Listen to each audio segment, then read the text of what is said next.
Welcome to Real Easy Cooking with Robert. I'm Robert, and today we're making honey roasted ham with pineapple.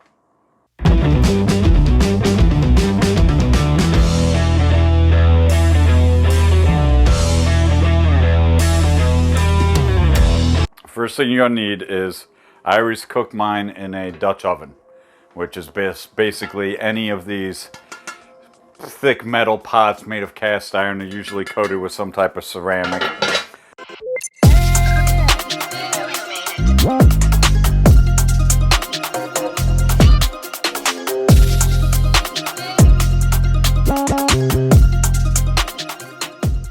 What it does, as opposed to just putting it on a tray in the oven, which you could do and put a piece of tin foil, keep the humidity in. This keeps the humidity in better, but more importantly, when the metal actually gets hot and the cast iron fully radiates, it will then radiate heat through from all directions evenly.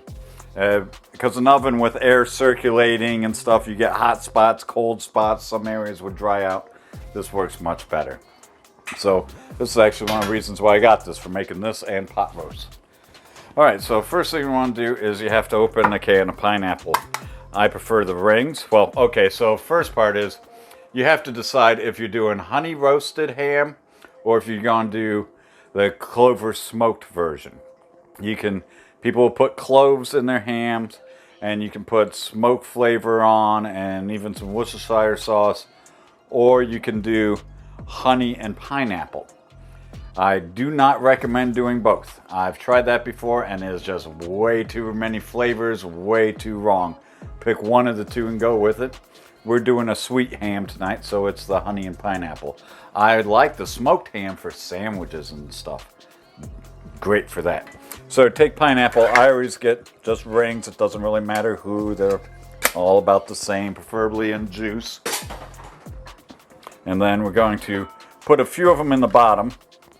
So I already put some big ass honey in there. Some chunks of honey that I had. Then we take our ham. This is a small ham because I got a small family. And you put that cut side down into the pot, as you can see. You add your leftover juice, which should give you about 1/4 to 1/2 inch of moisture at the bottom. Put your other pineapple rings on top.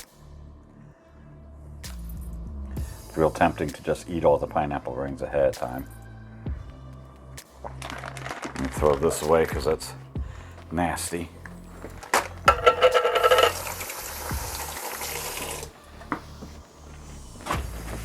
Figure whenever you handle raw meat or any partially cooked meat, you should wash your hands.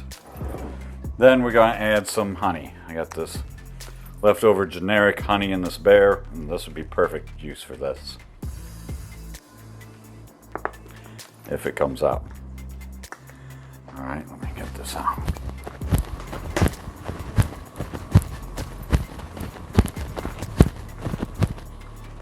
Puts all the honey down to the end.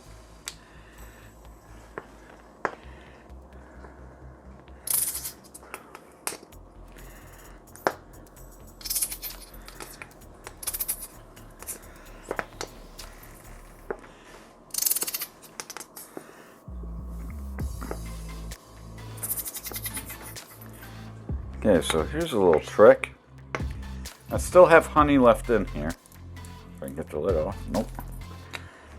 So I'm going to add a little hot water right to the top.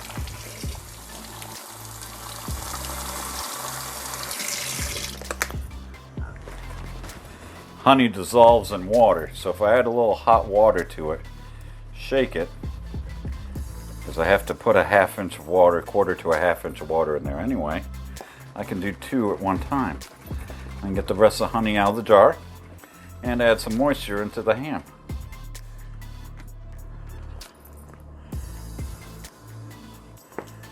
Just add some sweet to it.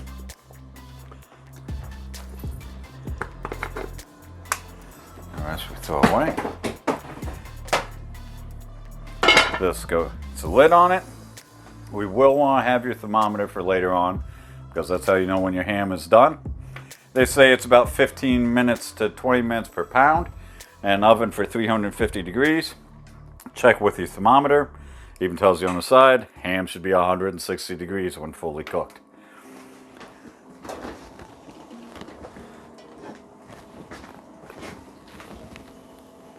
This goes in our nice clean oven in the center of the rack, and it sits in there for next.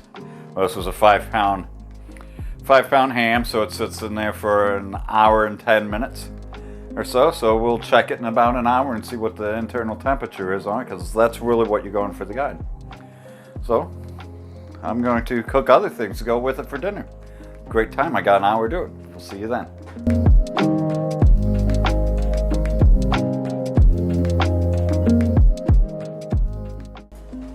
Okay, it's been the right time. It's been cooking. Most importantly, it's up to temperature, so we can pull it out.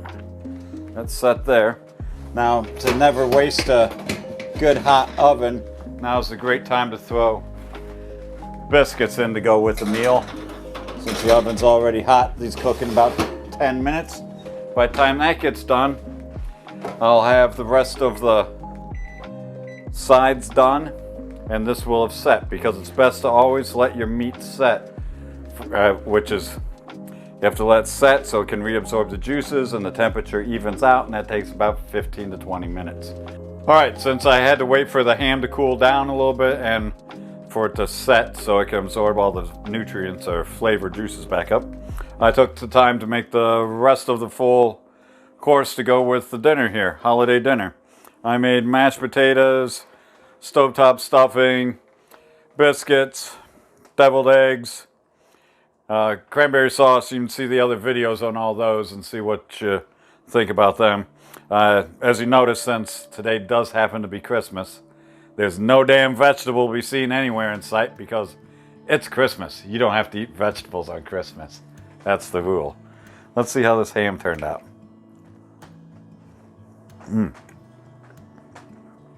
I'm gonna get fat. I'm gonna eat this whole thing. I can taste the honey. You can taste little bits of the pineapple flavor in it too. And it's ham. It's amazing.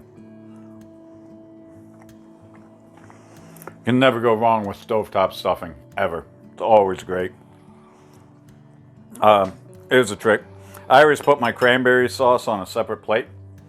That keeps the gravies and juices from getting on it, because I think that's really gross, mixing the sweet with that. Although you may wonder why cranberry sauce with the holiday meals.